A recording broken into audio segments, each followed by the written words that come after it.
Hello, everybody, and welcome back. So, where we left off, we had created our character.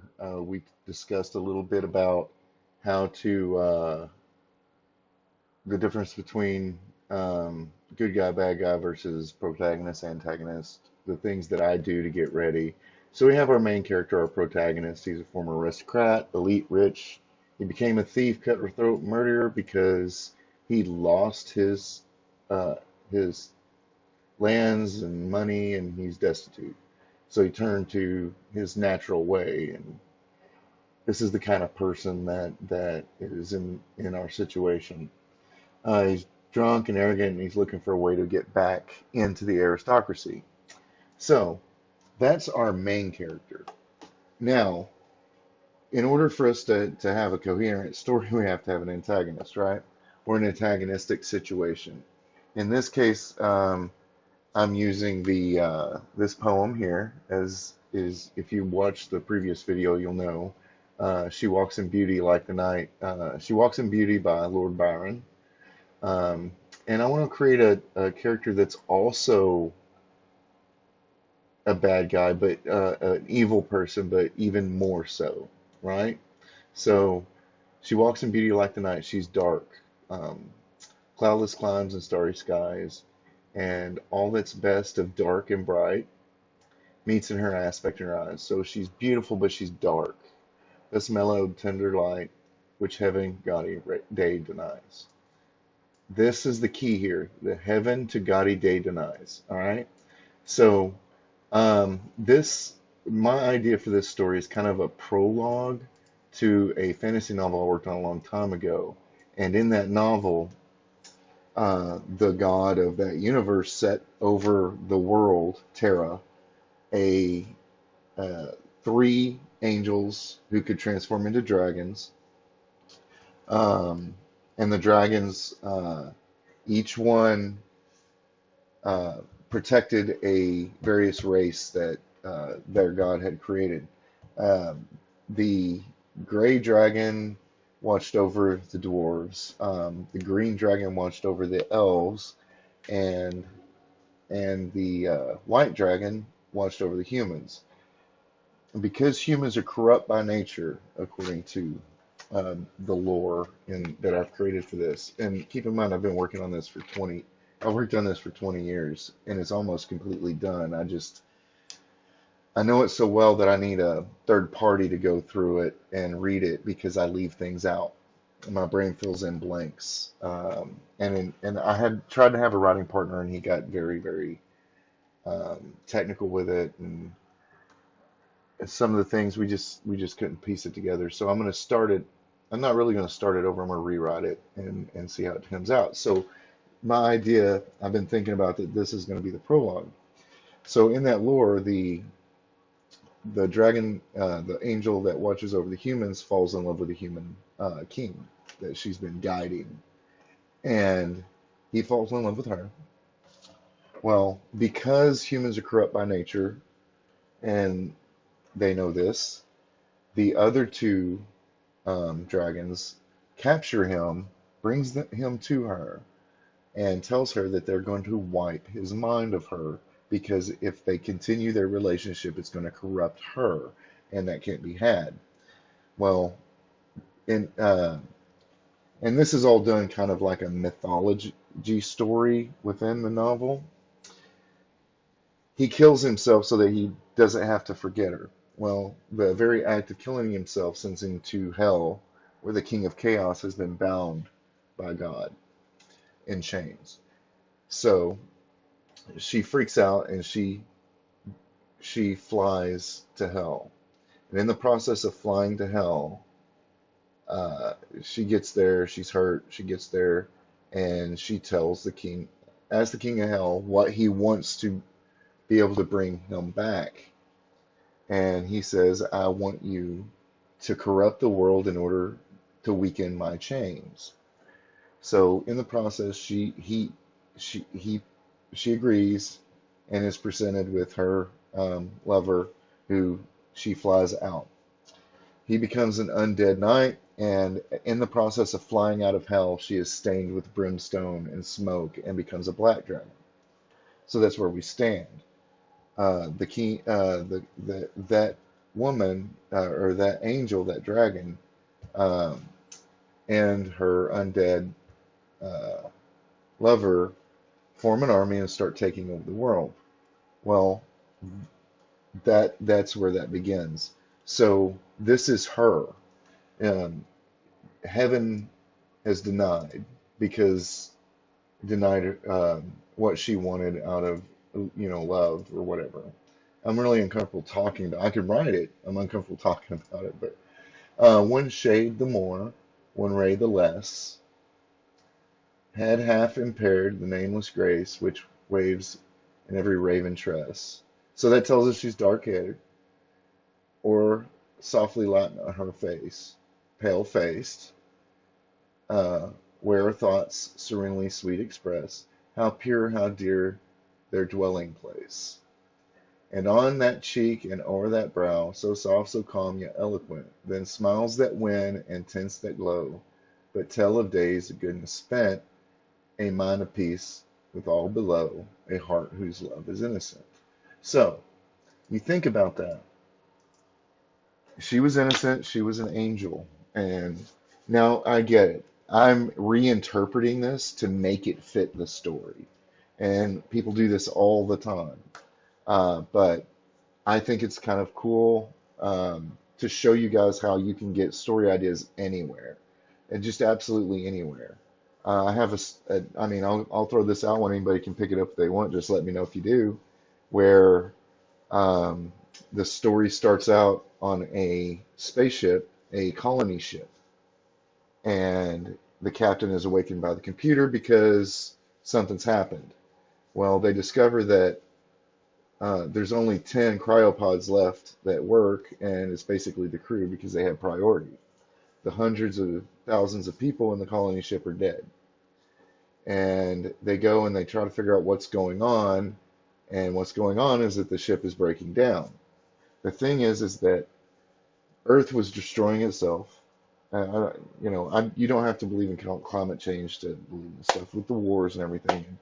Some governments got together and formed a colony ship, and the ship was designed to go out and find a habitable planet with every human being on board being in cryostasis. It didn't matter if it took 1,000 years, 10,000 years, they would find something. Well, they come out, the ship has finally discovered a planet, and it looks exactly like Earth, except the continents are different. And there's no, there's the ship is so broken down they can't scan it. They can't figure out what's there, if there's any animals or anything. Well, uh, one of eventually, the crew members discover that they're not at another planet. They're back home at Earth, but 3 million years have passed, and the humans and other animals have evolved into things that resemble fantasy creatures. Um, and so they have no choice. They have to crash land, and they have to adopt the civilization. So that's a really cool idea I had, and I got that from watching some weird B movie about a colony ship that gets sucked into a black hole, and everybody freaks out, and it becomes a horror movie. I can't remember the title of the movie, but I'm like, what would happen if that happened? And the people, you know, they have a hard time adjusting to a more uh, uh, a non-technological lifestyle. But they can come from anywhere. Your life experience, things you've heard, two ideas come together. Stephen King once says, he had this idea. He had people that he went to high school with that were really ostracized and everything, blah blah blah blah. And he began Carrie that way because he was reading a popular mechanics magazine at the time, and this is in the 67 early six or late 60s, early 70s, and he was reading an article on telekinesis and how children who may exhibit this, it would happen after the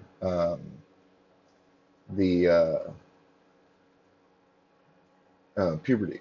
And so he thought about something else that happened to him where he was cleaning the school over the summer and somebody, tossed feminine napkins at him. And then those two ideas came together and it formed Carrie. So there is no stupid idea. There are things that you might have to rework, but you can pull some genius stories out of the crudest, most irrelevant things.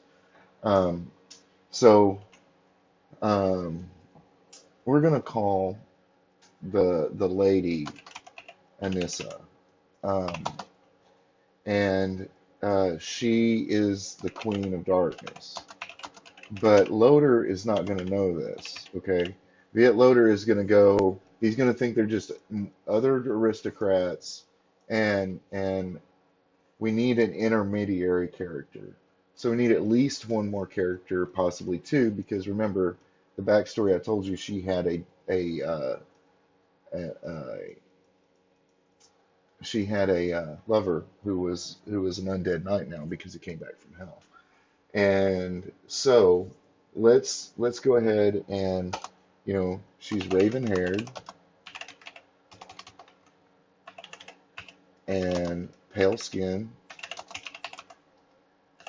uh, and let's just say that because she's supernatural in nature, that she is supernaturally attractive,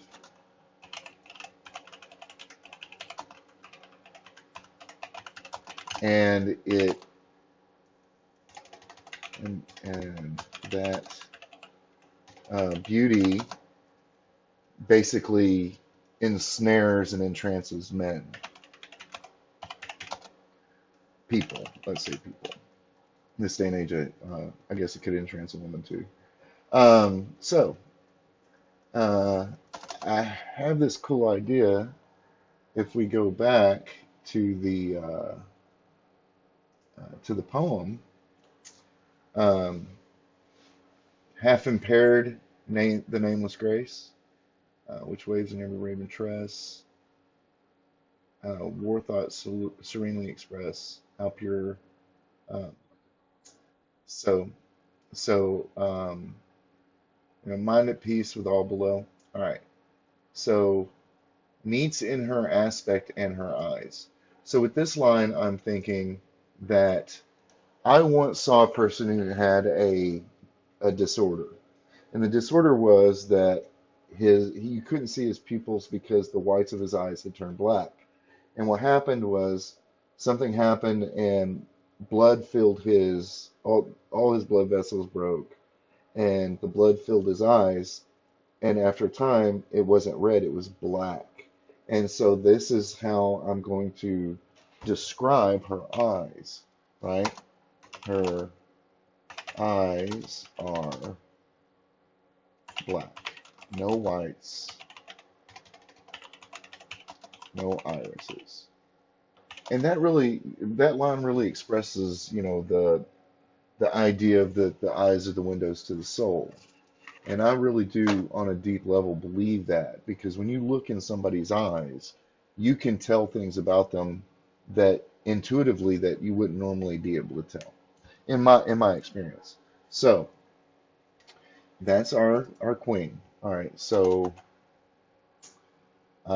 just a placeholder name for her knight. We're going to call him Mordoth. Just because it sounds cool, and I just took that off the top of my head. I don't remember what the name of that character was.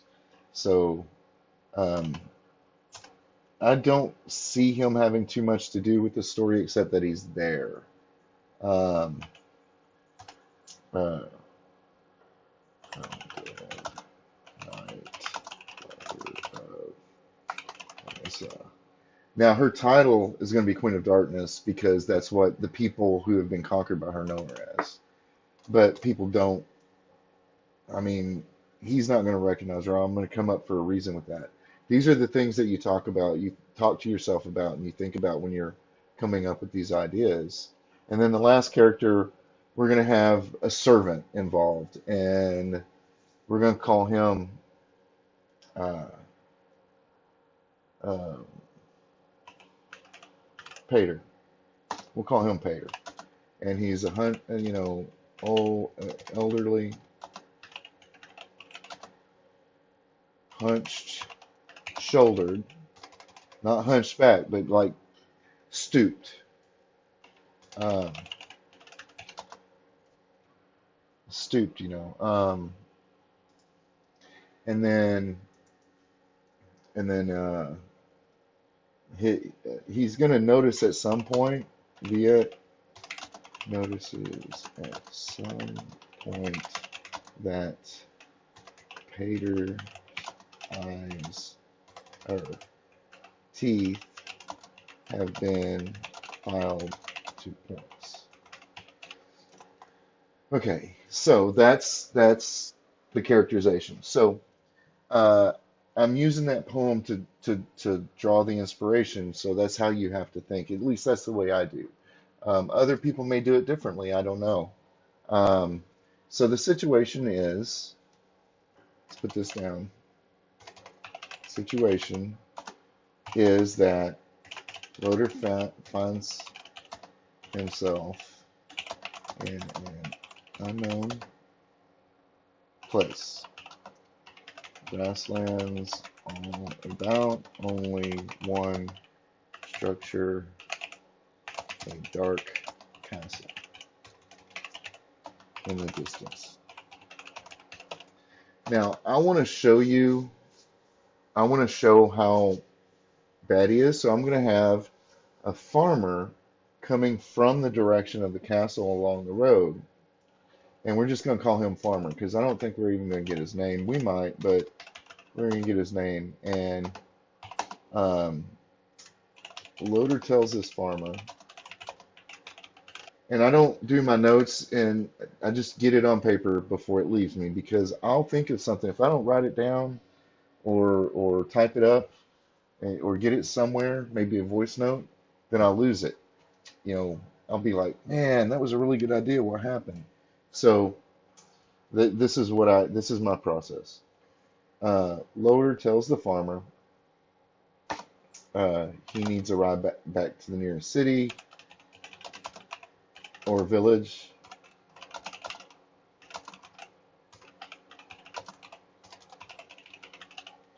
And the farmer's suspicious as farmers are.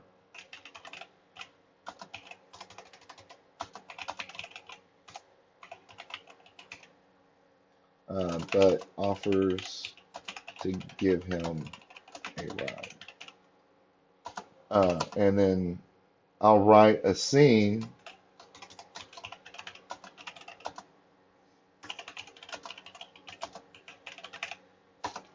and for his wagon. So here's what we're gonna, and wait, I'm gonna make it brutal, brutal scene because Loader doesn't care. He's a brutal person. He doesn't think anybody else matters, right? So that's the kind of person he is. Now the last thing I'm going to talk about today is the outline. Now remember, if you watched the last video, you'll know that I said I'd make a loose outline because it's situational, right? The situation is that we've put the character in the middle of nowhere, away from everything he knows and loves, and then boom, he's got to find a way back. Well, his first thought is there's this castle, there's got to be rich people up there. I can get what I need from them, uh, and then figure out where I'm going. I can get the information I need. I can steal whatever I need from them. They've got to be rich. They've got to have things like that. So we're going to have him waking up. Then we're going to have him uh, think about how he got there. And then we're going to think about, we're going to have him walk toward the castle. Now, once he sees the farmer coming in the distance,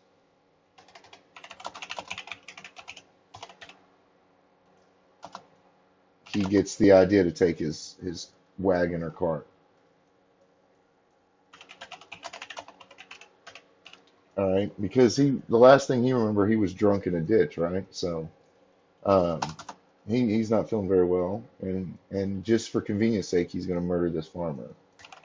Murders the farmer, uh, and I'm going to say that the farmer had a shit ton of apples in his wagon. Um, uh, and he's like, "Well, I just stole apples." So, he doesn't even think of it as something he's done wrong. He just takes what he wants. And there are people like that out there, unfortunately. Um, he arrives at the castle uh, near dusk, but not quite.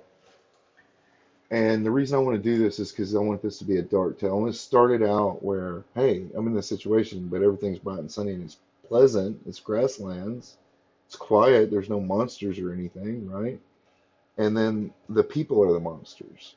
So he arrives at the castle near dusk. So the rest of this tale is going to be very dark, right? So he bangs on the heavy knocker and is greeted at the door by Pater. Okay, and then uh, very creepy scene, but Loader is arrogant, right? All right, so um, he lies to explain the situation. I'll have to come up with that. Come up with the lie. And then, however, Hater doesn't need one. He says point blank, point blank, um, we're going to say the mistress has been waiting on you. Please enter. And so this is one of those spots where you want to be you're pointing out that how could she possibly know he was coming? So she must have had something to do with his kidnapping or how he got there, right? But that's obvious. That's obvious that would be obvious to the character, right? So Loader would question that, right? So and I do this, I make notes, and then I fill in the conversation after, right? So Loader would note, how could she have possibly been expecting me? I don't even know where I am or how I got here. Now, in order to fix that, this is why I set this in a plane, right? You set it in a plane, and he can say, my lord, the tower is high and the land is flat. We've been watching your cart for the last miles, right? So that explains it, and it's a plausible explanation. So that's where we go with it. And then, he's going to be greedy. He's going to look at the opulence. Uh, Greedy thoughts. Now, I don't do a formal outline for a short story because that's the point, is it to be short. If I did a detailed outline, it would be a much longer tale. I do detailed outlines for my novels, but I do it differently than everybody else. I create the characters first, completely on Dungeons and Dragons character sheets. They have everything a writer needs in order to understand the motivations of their characters. Everything, even as far as how much they can lift. So what I do is I go through, and I mean, there's other things you can use. There's $300-$400 programs that do this. I think the script, I think there's one I tried. It was, and I actually can do up to 2 characters in 5 chapters, Script Studio. And I think that's like 200 or $300 if I'm not mistaken. But that's you don't need that. Just print out a bunch of Dungeons and Dragons, make a PDF of a Dungeons and Dragons character sheet and just keep them in a file with the character name on it. You don't have to spend a whole lot of money to do this. Believe me, when you're trying to write and publish things, you're going to be spending a lot of money on other things. So, greedy thoughts, you know, basically salivating at the prospect of the money he'd see or wealth, right? Now,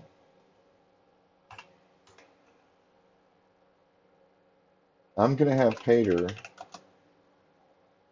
Pater is going to tell him that the mistress will be down shortly for dinner. And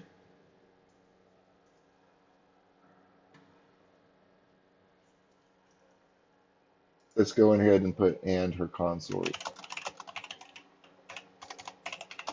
right? And he shows them to the dining area.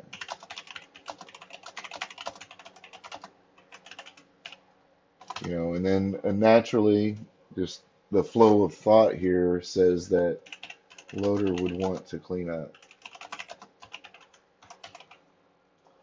And in this excuse, to look around. So, Pater, and this is going to be strange, and Loader's going to think it's strange too.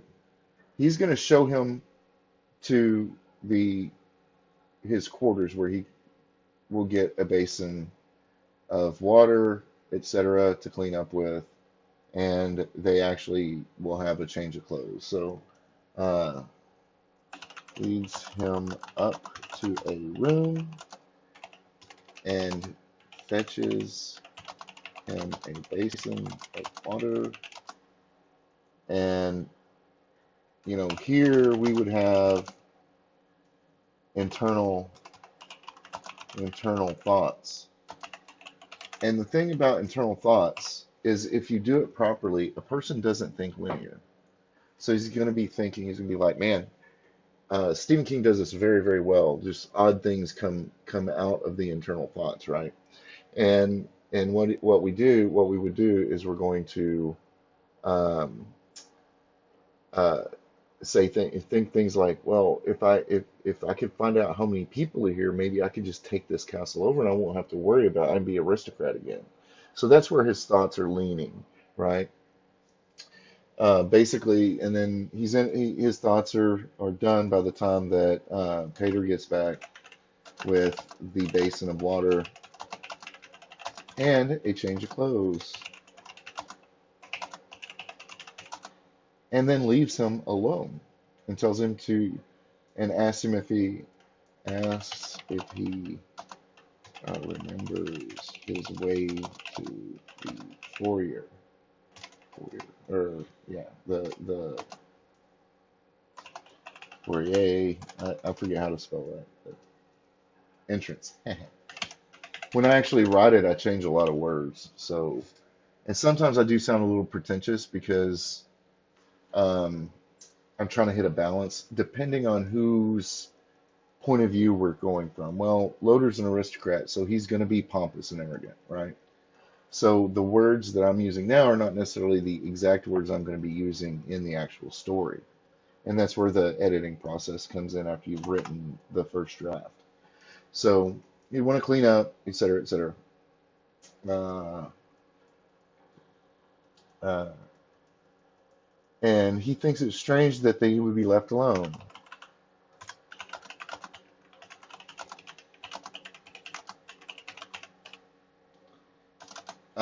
And then we're going to have him wandering into a couple of rooms looking around. But he can't take too long because they're expecting him downstairs. So Looks around for a bit. Now, the reason I say for a bit, and the reason I set it up so that they are expecting him so soon, is because I don't want him to get a good look at everything. Plus, he's going to be anxious that he's not caught looking around because he doesn't want to raise their suspicions. Loader is a smart person, uh, but he's gonna then go down, um, and as he walks down the stairs. Now, I'm doing this on purpose. So normally you have the trope where a young man or a man or Prince Charming or whatever is standing at the bottom of the stairs, and the beautiful woman comes down the stairs slowly. What we're going to have is we're going to have the Queen of Darkness, Anissa, stand right there, and I might change that to Selena. That sounds better to me. I'm going to change her name to Selena. Back up here. I might use Anissa for something else. And we'll just say Solana. And then, so he's going to be the one walking downstairs, and she's already there in her dark beauty, right? And stumbles, catching himself as he catches the sight of the mistress, right? And then we describe uh, description, right? And that's something that I'll work through. What one of the things I do is I go and I just um, I'll Google something like dark-haired beautiful women and just do images and don't even look at the names. I'm just looking for what would inspire me, what would be the ideal uh, depiction of that character, right? Like casting an actor of a certain body type and style. And that gives me a visual feed into how to describe her. A lot of people need help like that. I mean, I hear that comic book artists will take uh, magazines and real world items and model them so they can put them in their comic books and make it more believable, right? And then uh, she gives her name and invites him to the dining room or dining hall, since this is set in a medieval style fantasy realm, right? Um,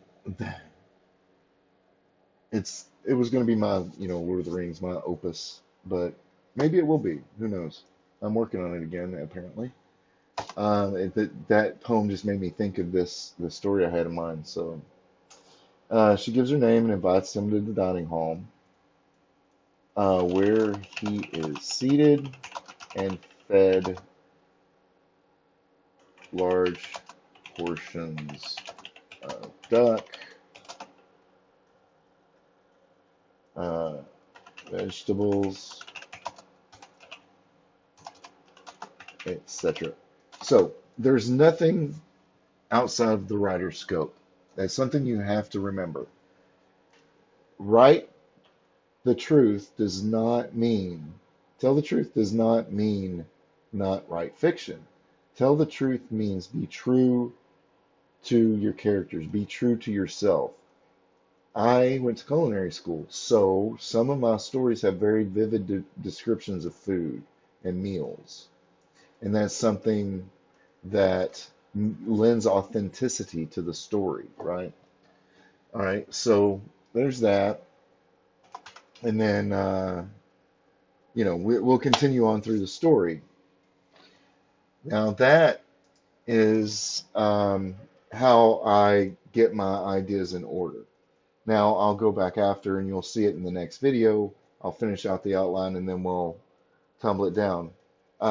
Now, if you would, please comment below and let me know where you would like to see the story go. I might use one of your answers. In the next video, I'm gonna finish outlining it, kind of clean up some of the things I'm thinking about, make some more notes, but and start writing it. But I'm not going to tell you the ending so that when I do publish this in a video, you guys want to see the ending. Uh, yeah, I know it sucks, but I need my videos watched too. Anyway, I appreciate you hanging in there with me. For some people, this is going to be really dry and boring, but this is the kind of thing I love. So if you like it, please like it. If and share it out, and if you would, please subscribe. We all need the growth. Thank you. Hey, this is StoryMan-Jack. I just wanted to say thank you for watching. I appreciate everybody who tunes in, and look forward to seeing you next time. Please, if you enjoyed the video, like, share, and subscribe. And remember, you're the creator and writer of your own story. Make it a great one. Thank you.